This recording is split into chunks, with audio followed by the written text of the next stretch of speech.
ॐ श्री पंचवदनायाञ्जनेयाय नमः। ॐ अस्य श्री पंचमुख हनुमन्मन्त्रस्य ब्रह्मा ऋषिः गायत्री छन्दः पंचमुख विराट हनुमान् देवता। ह्रीं बीजं श्रीशक्तिः क्रौकिलकं क्रूकवचं क्रयस्त्राय फट इति दिग्बन्धः। श्रीगरुड उवाच अथ ध्यानं प्रवक्ष्यामि शृणु सर्वाङ्गसुन्दर। यत्कृतं देवदेवेन ध्यानं हनुमतः प्रियम्। पञ्चवक्त्रं महाभीमं त्रिपञ्चनयनयुतं बाहुभिर्दशभिर्युक्तं सर्वकामार्थसिद्धिदम्। पूर्वं तु वानरवक्त्रं कोटिसूर्यसमप्रभम् दंष्ट्राकरालवदनं भ्रुकुटिकुटिलेक्षणम्। अस्यैव दक्षिणं वक्त्रं नरसिंहं महाद्भुतम् अत्युग्रतेजोवपुषं विषणं भयनाशनम्। पश्चिमं गारुडं वक्त्रं वक्रतुण्डं महाबलं सर्वनागप्रशमनं विषभूतादिकृन्तनम्। उत्तरं सौकरं वक्त्रं कृष्णं दीप्तं नभोपमं पातालसिंहवेताल ज्वररोगादिकृन्तनम्। ऊर्ध्वहयाननं घोरं दानवान्तकरं परं येन वक्त्रेण विप्रेन्द तारकाख्यं महासुरम्। जघान शरणं तत्स्यात् सर्वशत्रुहरं परं ध्यात्वा पञ्चमुखं रुद्रं हनुमन्तं दयानिधिम्। खड्गं त्रिशूलखड्वाङ्गं पाशमङ्कुशपर्वतं मुष्टिकौमुदीवृक्षं धारयन्तं कमण्डलुम्। भिन्दिपालं ध्यानमुदां दशभिर्मूलिपुङ्गवम् एतान्यायुधजालानि धारयन्त भजाम्यहम्। प्रेतासनोपविष्टं तं सर्वाभरणभूषितं दिव्यमाल्याम्बरधरं दिव्यगन्धानुलेपनम्। सर्वाश्चर्यमयं देवं हनुमद्विशतोमुखं पञ्चास्यमच्युतमनेकविचित्रवर्णवक्त्रं शशाङ्कशिखरं कपिराजवर्यं पीताम्बरादिमुकुटैरुपशोभिताङ्गं पिङ्गाक्षमाद्यमनिशं मनसा स्मरामि। मर्कटेशमहोत्साहं सर्वशत्रुहरं परं शत्रुसंहरमारक्ष श्रीमन्नापदमुद्धरम्। ॐ हरिमर्कटमर्कटमन्त्रमिदं परिलिख्यति लिख्यति वामतले। यदि नश्यन्ति नश्यन्ति शत्रुकुलं यदि मुच्यति मुच्यति वामलता। ॐ हरिमर्कटाय स्वाहा। ॐ नमो भगवते पंचवदनाय पूर्वकपिमुखाय सकलशत्रुसंहारकाय स्वाहा। ॐ नमो भगवते पंचवदनाय दक्षिणमुखाय करालवदनाय नरसिंहाय सकलभूतप्रमथनाय स्वाहा। ॐ नमो भगवते पंचवदनाय पश्चिममुखाय गरुडाननाय सकलविषहराय स्वाहा। ॐ नमो भगवते पंचवदनायोत्तरमुखायादिवराहाय सकलसम्पत्कराय स्वाहा। ॐ नमो भगवते पंचवदनायोर्ध्वमुखाय हयग्रीवाय सकलजनवशङ्कराय स्वाहा। ॐ ॐ अस्य श्री पञ्चमुख हनुमन्मन्त्रस्य श्रीरामचन्द्र ऋषिः अनुष्टुप्छन्दः पञ्चमुखवीर हनुमान देवता हनुमानिति बीजम् वायुपुत्र इति शक्तिः अञ्जनीसुत इति कीलकम् श्रीरामदूत हनुमत्प्रसाद सिद्ध्यर्थे जपे विनियोगः इति ऋषादिकम् विनश्येत। ॐ अञ्जनीसुताय अङ्गुष्ठाभ्याम् नमः। ॐ रुद्रमूर्तये तर्जनीभ्याम् नमः। ॐ वायुपुत्राय मध्यमाभ्याम् नमः। ॐ अग्निगर्भाय अनामिकाभ्याम् नमः। ॐ रामदूताय कनिष्ठिकाभ्याम् नमः। ॐ पञ्चमुख हनुमते करतलकरपृष्ठाभ्याम् नमः इति करन्यासः। ॐ अञ्जनीसुताय हृदयाय नमः। ॐ रुद्रमूर्तये शिरसे स्वाहा। ॐ वायुपुत्राय शिखायै वषट्। ॐ अग्निगर्भाय कवचाय हुम्। ॐ रामदूताय नेत्रत्रयाय वषट्। ॐ पञ्चमुख हनुमते अस्त्राय फट्। पञ्चमुख हनुमते स्वाहा इति दिग्बन्धः। अथ ध्यानम्। वन्दे वानरनारसिंहम् खगराट्क्रूडाश्ववक्त्रान्वितम् दिव्यालङ्करणम् त्रिपञ्चनयनम् देवीप्यमानम् नृचा हस्तब्जैरसिकेटपुस्तकसुधारकुम्भाट्वृषाद्रीहलम् खट्वाङ्गम् फणिगुरुहम् दशभुजम् सर्वारिवीरापहम्। अथ मन्त्रः। ॐ श्रीरामदूतायाञ्जनेयाय वायुपुत्राय महाबलपराक्रमाय सीतादुःखनिवारणाय लङ्कादहनकारणाय महाबलप्रचण्डाय फाल्गुनसखाय कोलाहलसकलब्रह्माण्डविश्वरूपाय सप्तसमुद्रनिर्लङ्घनाय पिङ्गलनयनायामेकविक्रमाय सूर्यबिम्बफलसेवनाय दुष्टनिवारणाय दृष्टिनीरालङ्कृताय सञ्जीविनी सञ्जीविताङ्गदलक्ष्मणमहाकपिसैन्यप्राणदाय दशकण्ठविध्वंसनाय रामेष्टाय महाफाल्गुनसखाय सीतासहित रामवरप्रदाय षट्प्रयोगागम पञ्चमुखवीर हनुमन्मन्त्रजपे विनियोगः। ॐ हरिमर्कटमर्कटाय बं बं बं बं बं वौषट स्वाहा। ॐ हरिमर्कटमर्कटाय फं फं फं फं फं फट स्वाहा। ॐ हरिमर्कटमर्कटाय खें खें खें खें खें मारणाय स्वाहा।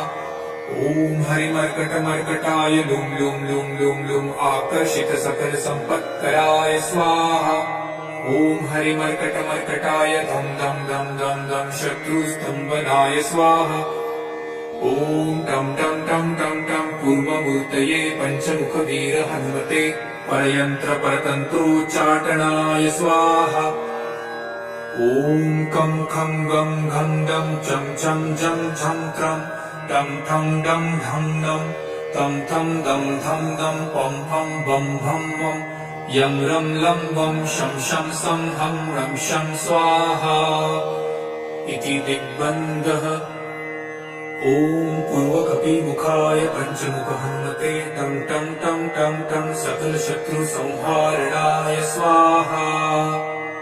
ॐ दक्षिणमुखाय पञ्चमुख हनुमते करालवदनाय नरसिंहाय ॐ ह्रां ह्रीं ह्रूं ह्रैं ह्रौं ह्रौं सकलभूतप्रेतदमनाय स्वाहा। ॐ पश्चिममुखाय गरुडाननाय पञ्चमुख हनुमते मं मं मं मं मं सकलविषहराय स्वाहा। ॐ उत्तरमुखाय दीवराहाय लं लं लं लं लं नृसिंहाय नीलकण्ठमूर्तये पञ्चमुख हनुमते स्वाहा।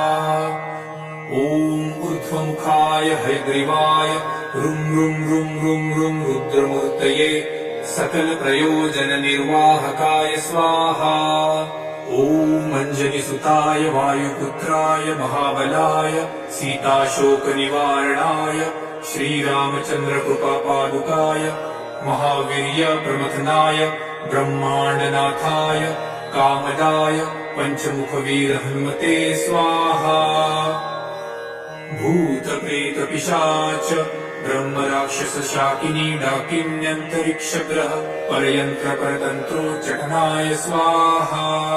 सकलप्रयोजननिर्वाहकाय पञ्चमुखवीर हनुमते श्रीरामचन्द्रवरप्रसादाय जं जं जं जं जं स्वाहा। इदं कवचं पठित्वा तु महाकवचं पठेन्नरः एकवारं जपेत् स्तोत्रं सर्वशत्रुनिवारणम्। द्विवारं तु पठे नित्यं पुत्रपौत्रप्रवर्धनम्। त्रिवारं च पठे नित्यं सर्वसम्पत्करं शुभम्। चतुर्वारं पठे नित्यं सर्वरोगनिवारणम्। पञ्चवारं पठे नित्यं सर्वलोकावशङ्करम्। शङ्कारं च पठे नित्यं सर्वदेवावशङ्करम्। सप्तवारं पठे नित्यं सर्वसौभाग्यदायकम्। अष्टवारं पठे नित्यं निष्टकामार्थसिद्धिदम्। नववारं पठे नित्यं राजभोगमवाप्नुयात्। दशवारं पठे नित्यं त्रैलोक्यज्ञानदर्शनम्। रुद्रावृत्तिं पठे नित्यं सर्वसिद्धिर्भवेत् ध्रुवम्। निर्बलो रोगयुक्तश्च महाव्याध्यादिपीडितः कवचस्मरणेनैव महाबलमवाप्नुयात्। इति श्रीसुदर्शनसंहितायां श्रीरामचन्द्रसीताप्रोक्तं श्रीपञ्चमुखहनुमत्कवचं सम्पूर्णम्।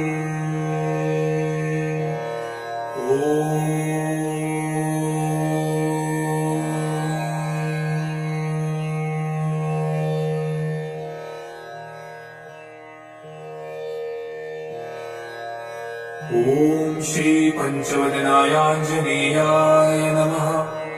ॐ अस्य श्रीपञ्चमुखहनुमन्मन्त्रस्य ब्रह्मा ऋषिः गायत्री छन्दः पञ्चमुखविराट हनुमान् देवता।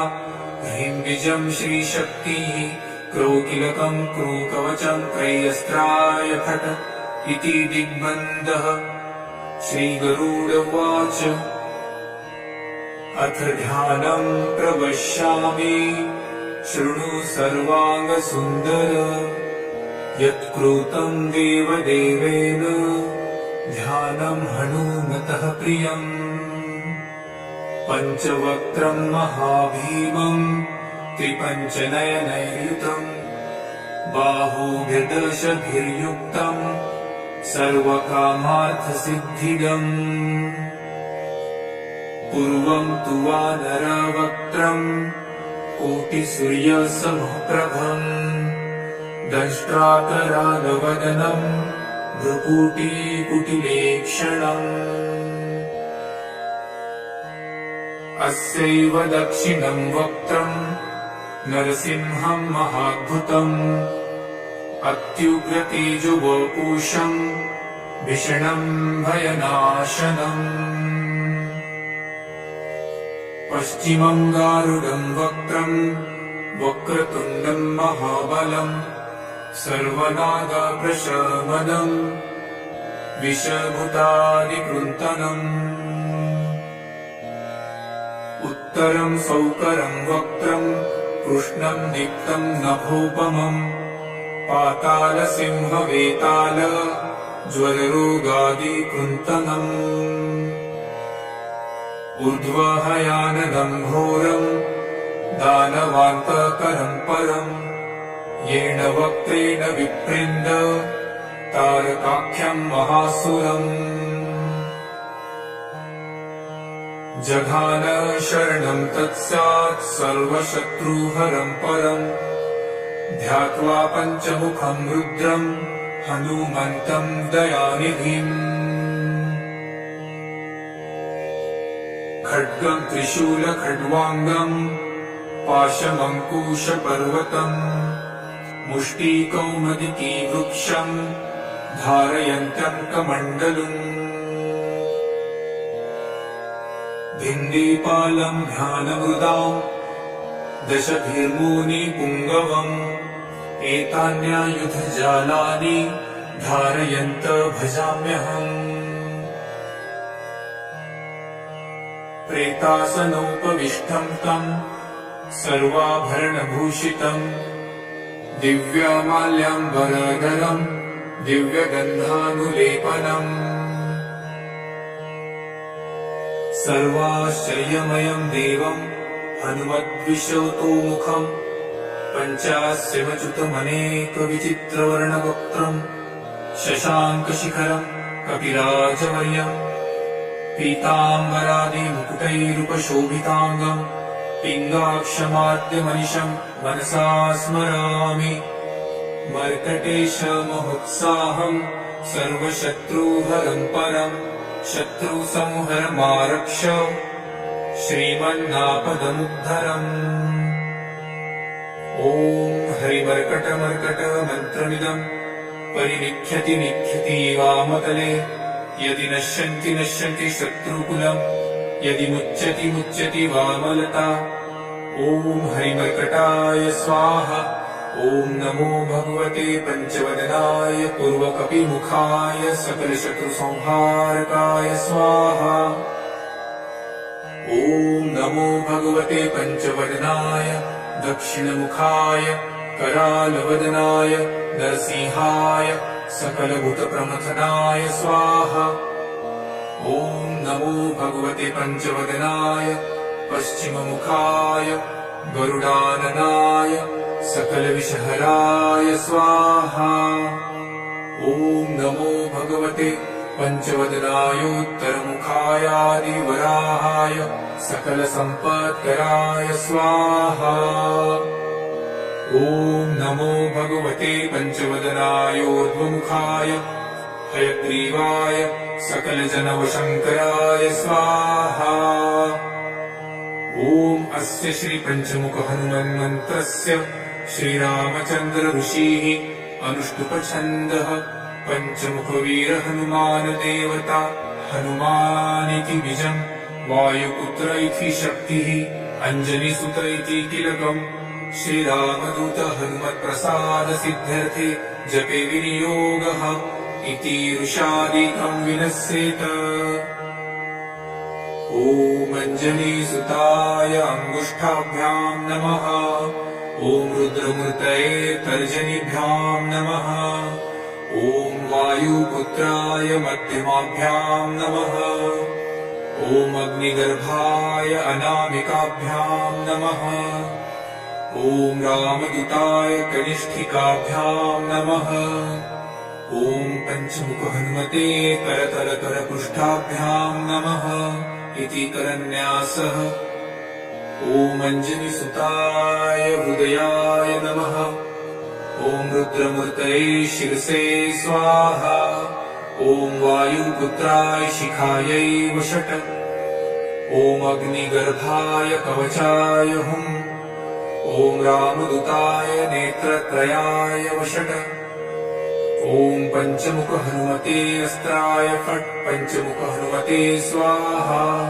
इति दिग्बन्धः अथ ध्यानम् वन्दे वानरनारसिंह खगराट्क्रूडाश्ववक्त्रान्वितम् दिव्यालङ्करणम् त्रिपञ्चनयनम् दीविप्यमानम् रुचा हस्ताब्जैरसिकीटपुस्तकसुधारकुम्भाट्कुशाद्रीहलम् खट्वाङ्गम् फणिगुरुहम् दशभुजम् सर्वारिवीरापहम् अथ मन्त्रः ॐ श्रीरामदूतायाञ्जनेयाय वायुपुत्राय महाबलपरक्रमाय सीतादुःखनिवारणाय लङ्कादहनकारणाय महाबलप्रचण्डाय फाल्गुनसखाय कोलाहलसकलब्रह्माण्डविश्वरूपाय सप्तसमुद्रनिर्लङ्घनाय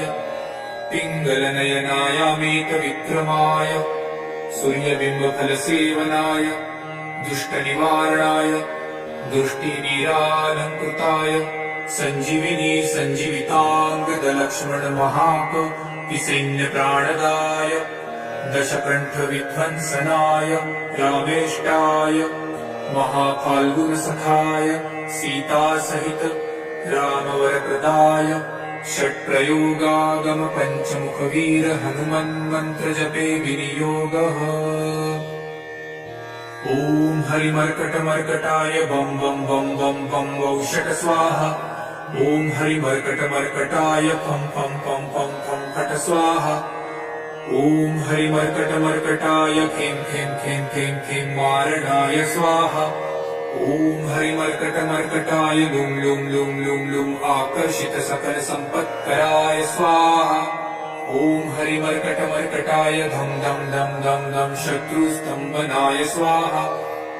ॐ टं टं टं टं टं कूर्ममूर्तये पञ्चमुखवीर हनुमते परयन्त्रपरतन्त्रोच्चाटनाय स्वाहा।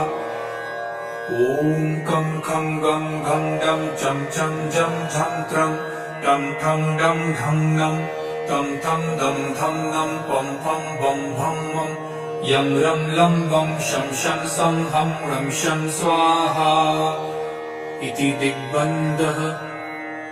ॐ पूर्वकपिमुखाय पञ्चमुखहनुमते टं टं टं टं टं सकलशत्रुसंहारणाय स्वाहा। ॐ दक्षिणमुखाय पञ्चमुखहनुमते करालवदनाय नरसिंहाय ॐ ह्रां ह्रीं ह्रूं ह्रैं ह्रौं ह्रः सकलभूतप्रेतदमनाय स्वाहा। ॐ पश्चिममुखाय गरुडाननाय पञ्चमुखहनुमते मं मं मं मं मं सकलविषहराय स्वाहा। ॐ उत्तरमुखाय देवराहाय लं लं लं लं लं नृसिंहाय नीलकण्ठमूर्तये पञ्चमुखहनुमते स्वाहा। ॐ ऊर्ध्वमुखाय हयग्रीवाय रुं रुं रुं रुं रुं रुद्रमूर्तये सकलप्रयोजननिर्वाहकाय स्वाहा। ॐ अञ्जनिसुताय वायुपुत्राय महाबलाय सीताशोकनिवारणाय श्रीरामचन्द्रकृपापादुकाय महावीर्यप्रमथनाय ब्रह्माण्डनाथाय कामदाय पञ्चमुखवीर हनुमते स्वाहा। भूतप्रेतपिशाच ब्रह्मराक्षसशाकिनी डाकिन्यन्तरिक्षग्रह परयन्त्रपरतन्त्रोच्चाटनाय स्वाहा। सकलप्रयोजननिर्वाहकाय पञ्चमुखवीर हनुमते श्रीरामचन्द्रवरप्रसादाय जं जं जं जं जं स्वाहा। इदं कवचं पठित्वां तु महाकवचं पठेन्नरः एकवारं जपेत् स्तोत्रं सर्वशत्रुनिवारणम्। द्विवारं तु पठे नित्यं पुत्रपौत्रप्रवर्धनम्। त्रिवारं च पठे नित्यं सर्वसम्पत्करं शुभम्। चतुर्वारं पठे नित्यं सर्वरोगनिवारणम्। पञ्चवारं पठे नित्यं सर्वलोकवशङ्करम्। शङ्कारं च पठे नित्यं सर्वदेववशङ्करम्। सप्तवारं पठे नित्यं सर्वसौभाग्यदायकम्। अष्टवारं पठे नित्यमिष्टकामार्थसिद्धिदम्। नववारं पठे नित्यं राजभोगमवाप्नुयात्। दशवारं पठे नित्यं त्रैलोक्यज्ञानदर्शनम्। रुद्रावृत्तिं पठे नित्यं सर्वसिद्धिर्भवेत् ध्रुवम्। निर्बलो रोगयुक्तश्च महाव्याध्यादिपीडितः कवचस्मरणेनैव महाबलमवाप्नुयात् इति श्रीसुदर्शनसंहितायां श्रीरामचन्द्रसीता प्रोक्तम् श्रीपञ्चमुखहनुमत्कवचं सम्पूर्णम्। ॐ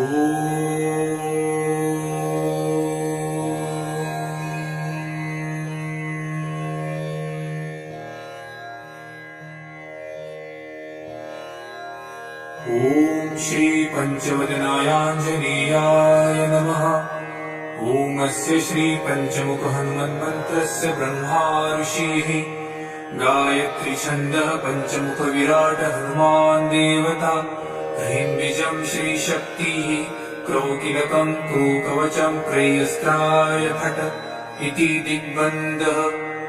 श्रीगरुड उवाच अथ ध्यानं प्रवक्ष्यामि शृणु सर्वाङ्गसुन्दर। यत्कृतं देवदेवेन ध्यानं हनुमतः प्रियम्। पञ्चवक्त्रं महाभीमं त्रिपञ्चनयनैर्युतं बाहोभिर्दशभिर्युक्तं सर्वकामार्थसिद्धिदम्। पूर्वं तु वानरवक्त्रं कोटिसूर्यसमप्रभम् दंष्ट्राकरालवदनं भ्रुकुटीकुटिलेक्षणम्।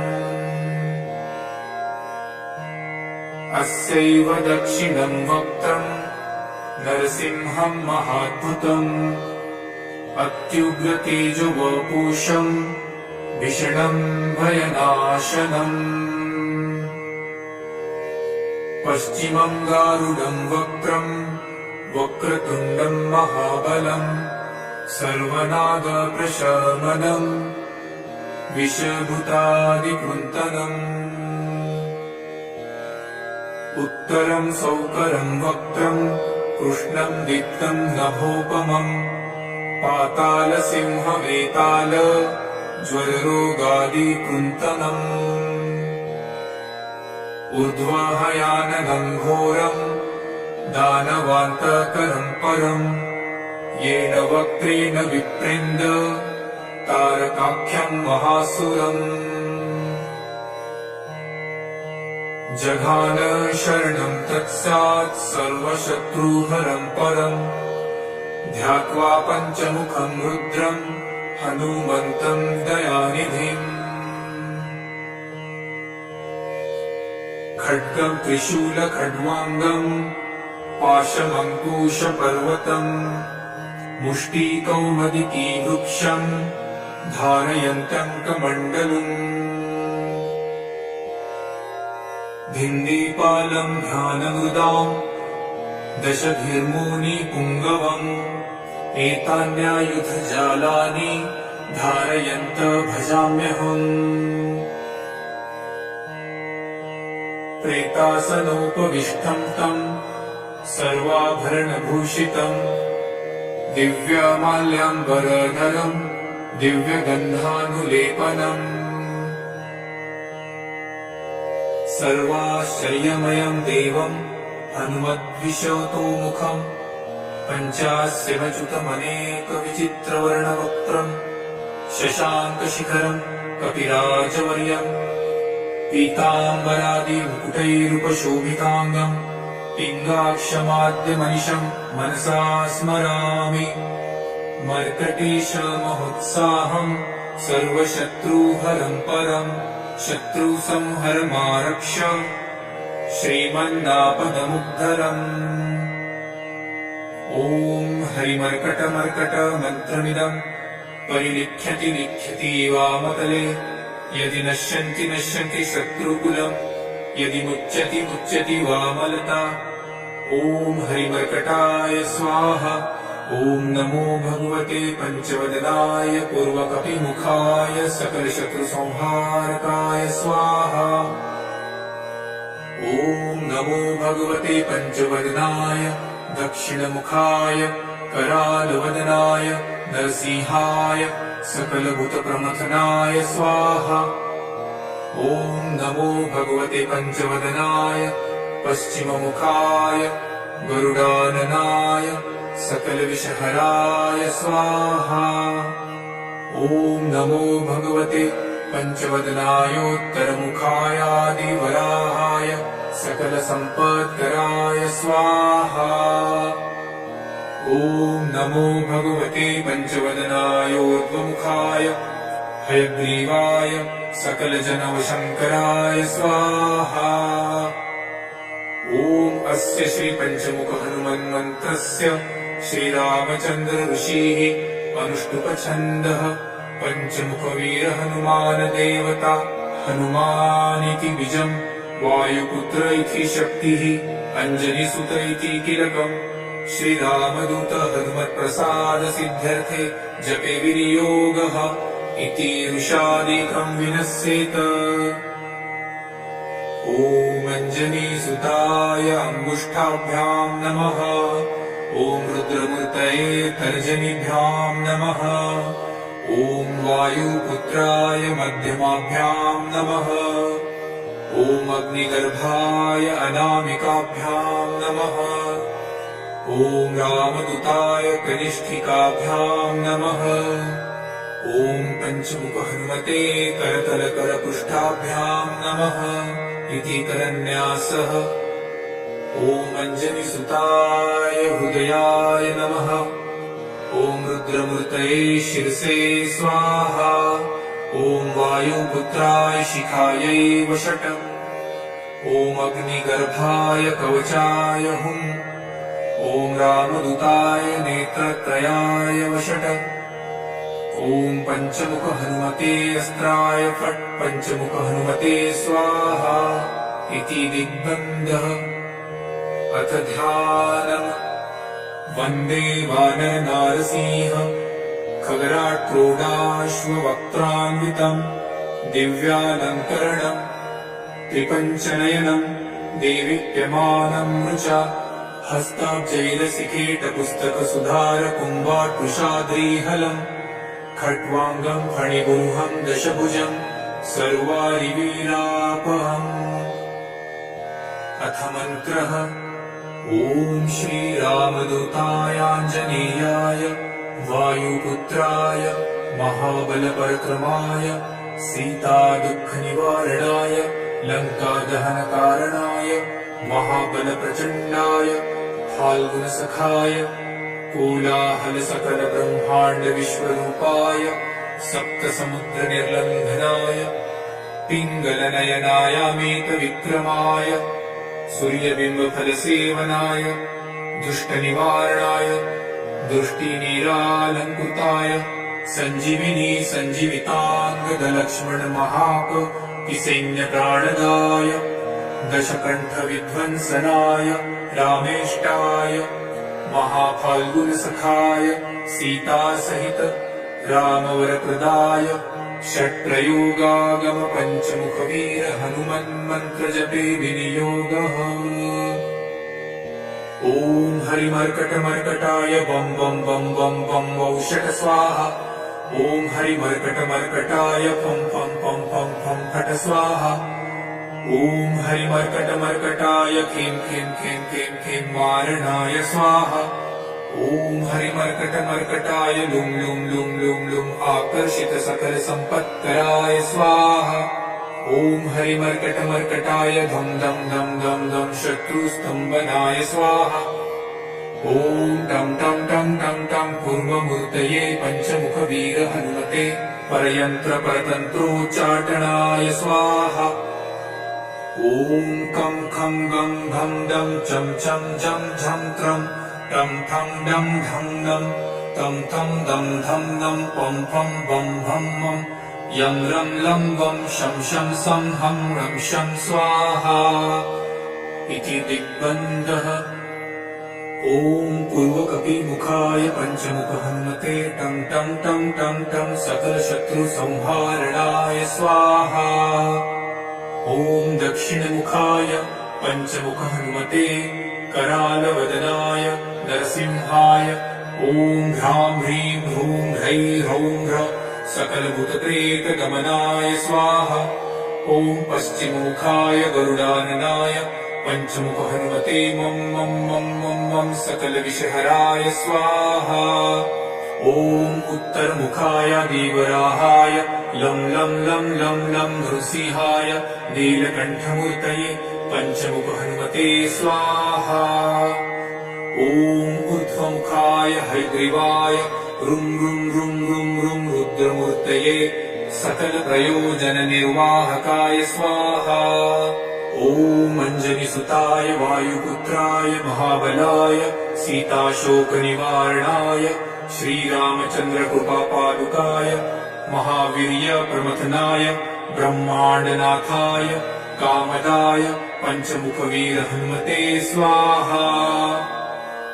भूतप्रेतपिशाच ब्रह्मराक्षसशाकिनी डाकिन्यन्तरिक्षग्रह परयन्त्रपरतन्त्रोच्चाटनाय स्वाहा। सकलप्रयोजननिर्वाहकाय पञ्चमुखवीरहनुमते श्रीरामचन्द्रवरप्रसादाय जं जं जं जं जं स्वाहा। इदं कवचं पठित्वां तु महाकवचं पठेन्नरः एकवारं जपेत् स्तोत्रम् सर्वशत्रुनिवारणम्। द्विवारं तु पठे नित्यम् पुत्रपौत्रप्रवर्धनम्। त्रिवारं च पठे नित्यम् सर्वसम्पत्करं शुभम्। चतुर्वारं पठे नित्यम् सर्वरोगनिवारणम्। पञ्चवारं पठे नित्यम् सर्वलोकवशङ्करम्। शङ्कारं च पठे नित्यम् सर्वदेववशङ्करम्। सप्तवारं पठे नित्यम् सर्वसौभाग्यदायकम्। अष्टवारं पठे नित्यमिष्टकामार्थसिद्धिदम्। नववारं पठे नित्यम् राजभोगमवाप्नुयात्। दशवारं पठे नित्यम् त्रैलोक्यज्ञानदर्शनम्। रुद्रावृत्तिं पठे नित्यम् सर्वसिद्धिर्भवेत् ध्रुवम्। निर्बलो रोगयुक्तश्च महाव्याध्यादिपीडितः कवचस्मरणेनैव महाबलमवाप्नुयात्। इति श्रीसुदर्शनसंहितायां श्रीरामचन्द्रसीताप्रोक्तम् श्रीपञ्चमुखहनुमत्कवचं सम्पूर्णम्। ॐ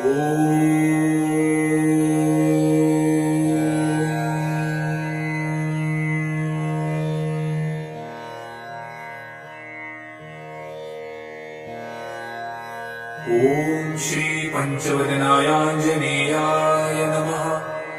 ॐ अस्य श्रीपञ्चमुखहनुमन्मन्त्रस्य ब्रह्मा ऋषिः गायत्री छन्दः पञ्चमुखविराट हनुमान् देवता।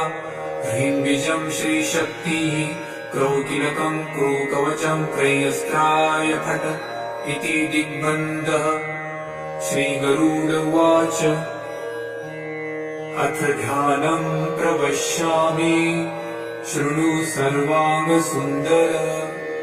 यत्कृतं देवदेवेन ध्यानं हनुमतः प्रियम्। पञ्चवक्त्रं महाभीमं त्रिपञ्चनयनैर्युतम्। बाहुभिर्दशभिर्युक्तं सर्वकामार्थसिद्धिदम्। पूर्वं तु वानरवक्त्रम् कोटिसूर्यसमप्रभम्। दंष्ट्राकरालवदनम् भ्रुकुटीकुटिलेक्षणम्। अस्यैव दक्षिणं वक्त्रम् नरसिंहं महाद्भुतम्। अत्युग्रतेजोवपुषम् भीषणं भयनाशनम्। पश्चिमं गारुडं वक्त्रम् वक्रतुण्डं महाबलम्। सर्वनागप्रशमनम् विषभूतादिकृन्तनम्। उत्तरं सौकरं वक्त्रम् कृष्णं दीप्तं नभोपमम्। पातालसिंहवेताल ज्वररोगादिकृन्तनम्। ऊर्ध्वहयाननं घोरम् दानवान्तकरं परम्। येन वक्त्रेण विप्रेन्द तारकाख्यं महासुरम्। जघान शरणं तत्स्यात् सर्वशत्रुहरं परम्। ध्यात्वा पञ्चमुखं रुद्रं हनुमन्तं दयानिधिम्। खड्गं त्रिशूलखड्वाङ्गम् पाशमङ्कुशपर्वतम् मुष्टिकौमदिकी वृक्षम् धारयन्तं कमण्डलुम् भिन्दीपालं ध्यानमृदाम् दशभिर्मूनिपुङ्गवम् एतान्यायुधजालानि धारयन्त भजाम्यहम् प्रेतासनोपविष्टं तम् सर्वाभरणभूषितम् दिव्यमाल्याम्बरधरम् दिव्यगन्धानुलेपनम् सर्वाश्चर्यमयम् देवम् हनुमद्विशोतोमुखम् पञ्चास्यमच्युतमनेकविचित्रवर्णवक्त्रम् शशाङ्कशिखरम् कपिराजवर्यम् पीताम्बरादिमुकुटैरुपशोभिताङ्गम् पिङ्गाक्षमाद्यमनिशम् मनसा स्मरामि मर्कटेशमहोत्साहम् सर्वशत्रुहरम् परम् शत्रुसंहरमारक्ष श्रीमन्नापदमुद्धरम् ॐ हरिमर्कटमर्कट मन्त्रमिदम् परिलिख्यति लिख्यति वामतले यदि नश्यन्ति नश्यन्ति शत्रुकुलम् यदि मुच्यति मुच्यति वामलता ॐ हरिमर्कटाय स्वाहा ॐ नमो भगवते पञ्चवदनाय पूर्वकपिमुखाय सकलशत्रुसंहारकाय स्वाहा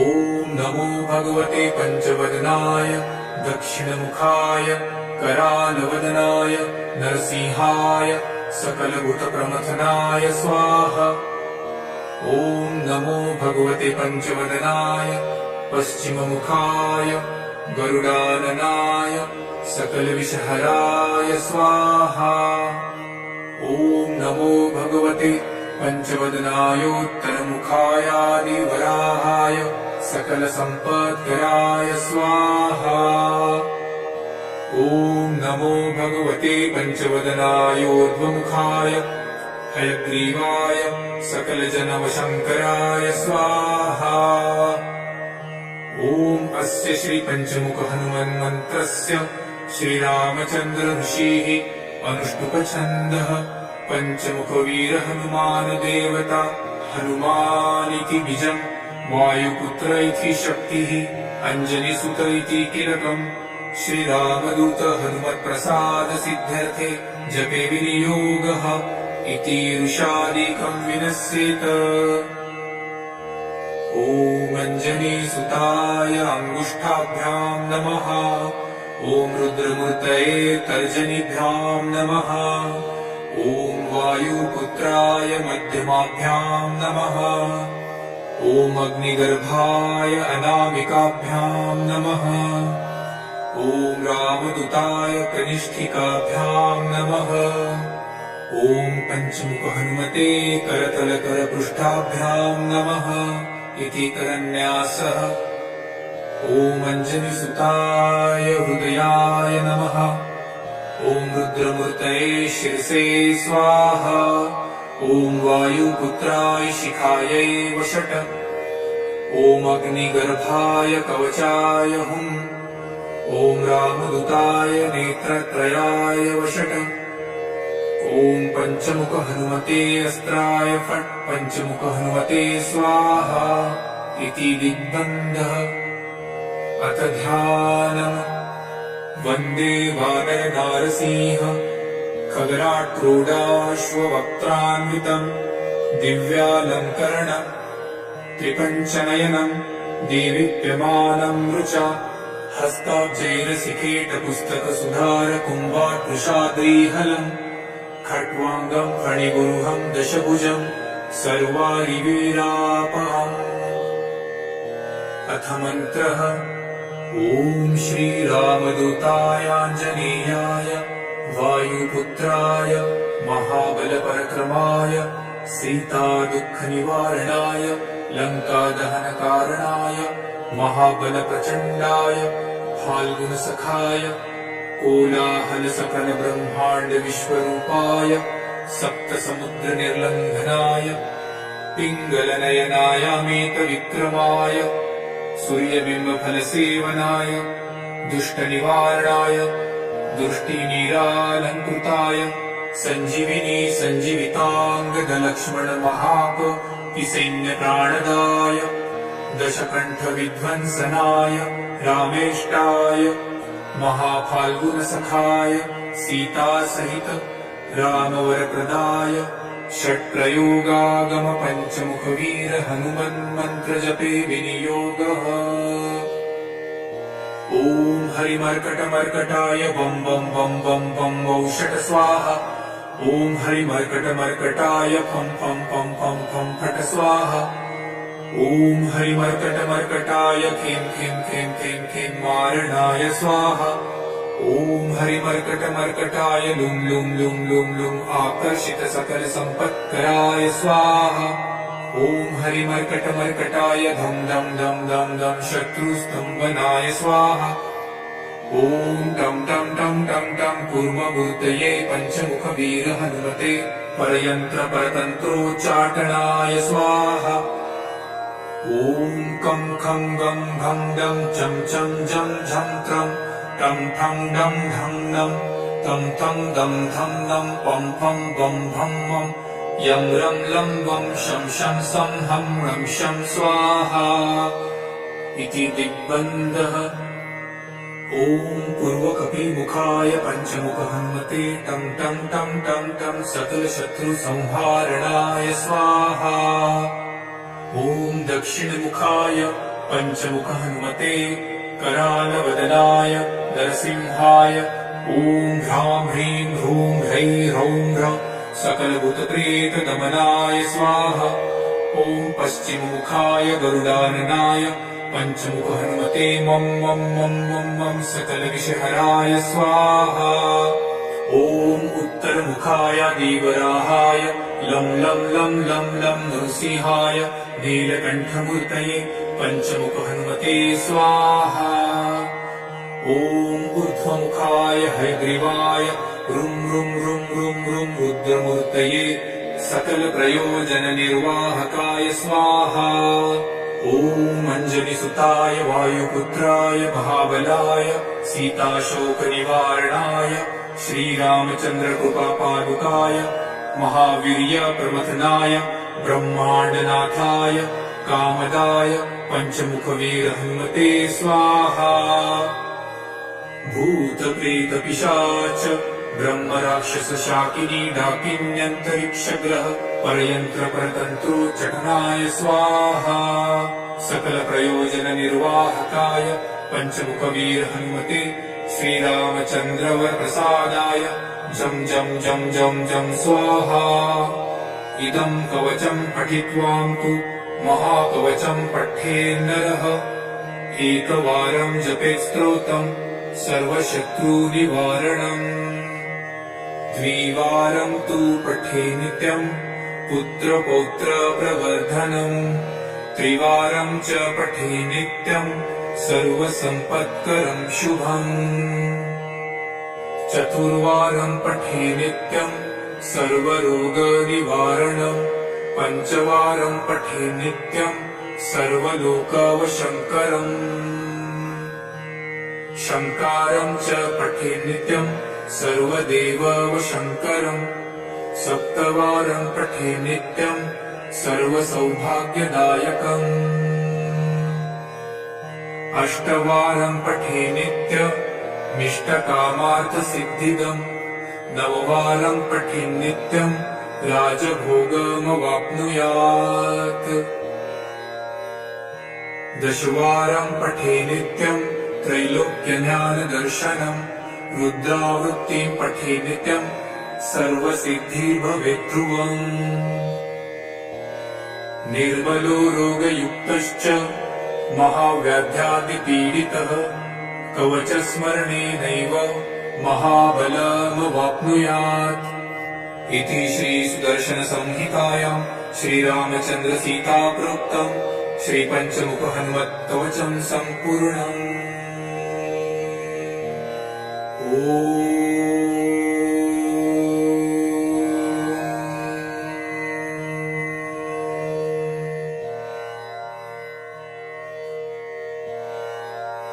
ॐ श्री पञ्चवदनायाञ्जनेयाय नमः। ॐ अस्य श्री पञ्चमुख हनुमन्मन्त्रस्य ब्रह्मा ऋषिः गायत्री छन्दः पञ्चमुख विराट हनुमान् देवता। ह्रीं बीजं श्री शक्तिः क्रोकिलकं क्रूकवचं त्रयस्त्राय फट इति दिग्बन्धः। श्री गरुड उवाच अथ ध्यानं प्रवक्ष्यामि शृणु सर्वाङ्गसुन्दर। यत्कृतं देवदेवेन ध्यानं हनुमतः प्रियम्।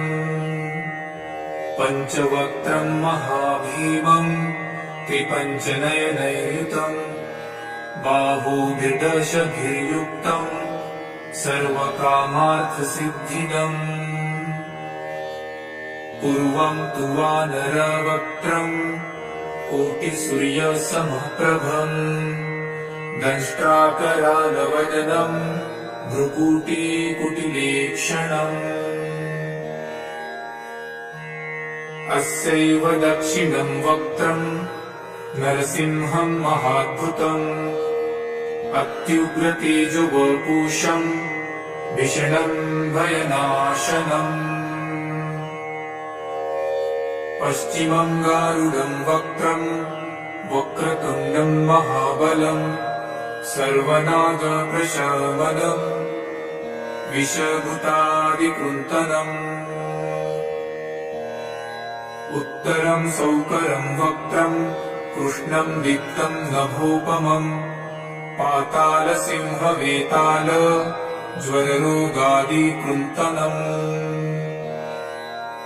ऊर्ध्वहयाननं घोरं दानवान्तकरं परम् येन वक्त्रेण विप्रेन्द तारकाख्यं महासुरम्। जघान शरणं तत्स्यात् सर्वशत्रुहरं परम् ध्यात्वा पञ्चमुखं रुद्रं हनुमन्तं दयानिधिम्।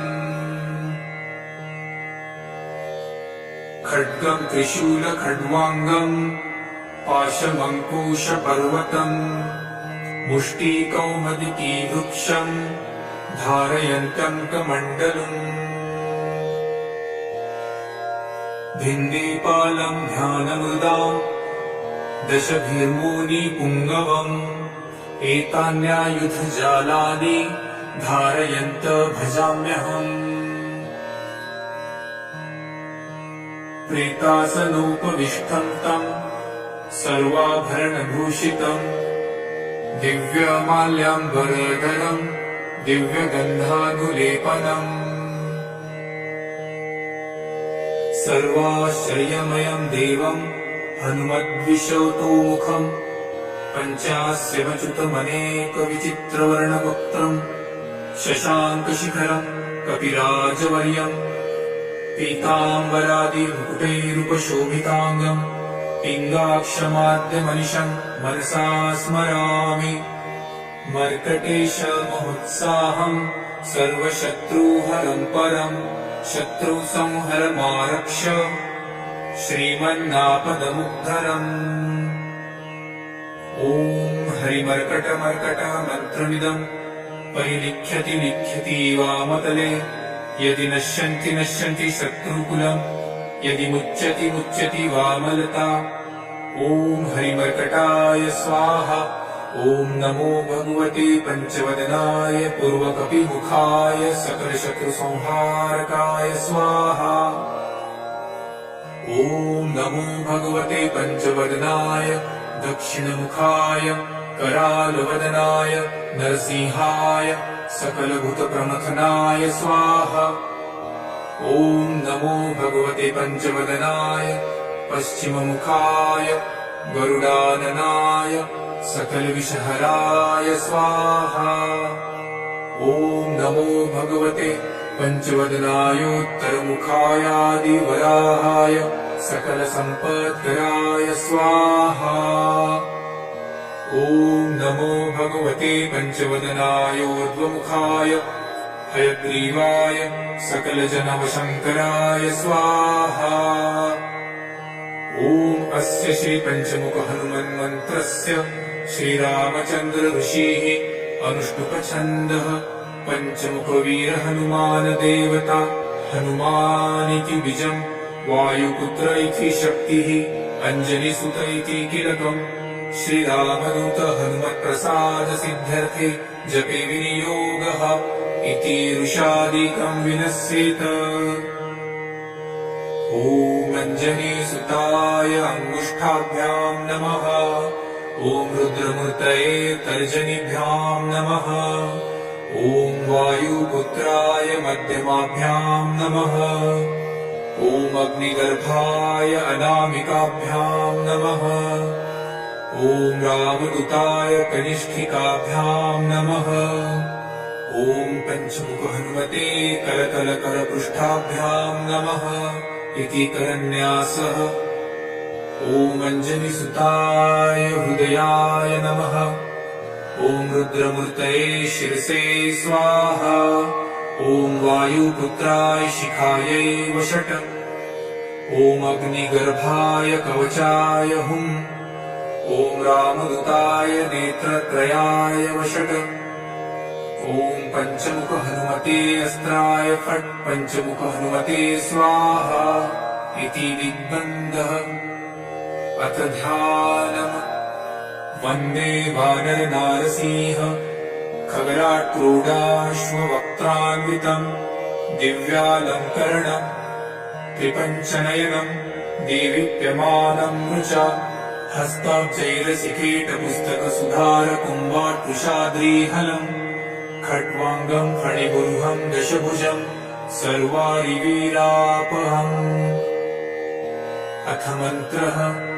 ॐ श्रीरामदूताय आञ्जनेयाय वायुपुत्राय महाबलपराक्रमाय सीतादुःखनिवारणाय लङ्कादहनकारणाय महाबलप्रचण्डाय फाल्गुनसखाय कोलाहलसकलब्रह्माण्डविश्वरूपाय सप्तसमुद्रनिर्लङ्घनाय पिङ्गलनयनायामेकविक्रमाय सूर्यबिम्बफलसेवनाय दुष्टनिवारणाय दुष्टिवीरालङ्कृताय सञ्जीविनी सञ्जीविताङ्गदलक्ष्मणमहाकपिसैन्यप्राणदाय दशकण्ठविध्वंसनाय रामेष्टाय महाफाल्गुनसखाय सीतासहित रामवरप्रदाय षट्प्रयोगागम पंचमुखवीर हनुमन्मन्त्रजपे विनियोगः। ॐ हरिमर्कटमर्कटाय बं बं बं बं बं औषट स्वाहा। ॐ हरिमर्कटमर्कटाय फं फं फं फं फं फट स्वाहा। ॐ हरिमर्कटमर्कटाय खें खें खें खें खें मारणाय स्वाहा। ॐ हरिमर्कटमर्कटाय लुं लुं लुं लुं लुं आकर्षित सकल संपत्कराय स्वाहा। ॐ हरिमर्कटमर्कटाय धं धं धं धं धं शत्रुस्तंभनाय स्वाहा। ॐ टं टं टं टं टं कूर्ममूर्तये पंचमुखवीर हनुमते परयन्त्रपरतन्त्रोच्चाटनाय स्वाहा।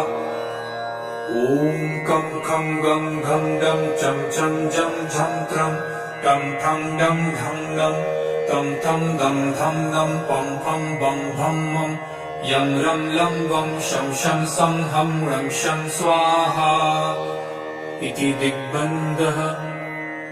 ॐ पूर्वकपिमुखाय पंचमुख हनुमते टं टं टं टं टं सकलशत्रुसंहारणाय स्वाहा। ॐ दक्षिणमुखाय पंचमुख हनुमते करालवदनाय नरसिंहाय ॐ ह्रां ह्रीं ह्रूं ह्रैं ह्रौं ह्रं सकलभूतप्रेतदमनाय स्वाहा। ॐ पश्चिममुखाय गरुडाननाय पंचमुख हनुमते मं मं मं मं मं सकलविषहराय स्वाहा। ॐ उत्तरमुखाय देवराहाय लं लं लं लं लं नृसिंहाय नीलकण्ठमूर्तये पंचमुख हनुमते स्वाहा। ॐ ऊर्ध्वमुखाय हयग्रीवाय रुं रुं रुं रुं रुं रुद्रमूर्तये सकलप्रयोजननिर्वाहकाय स्वाहा।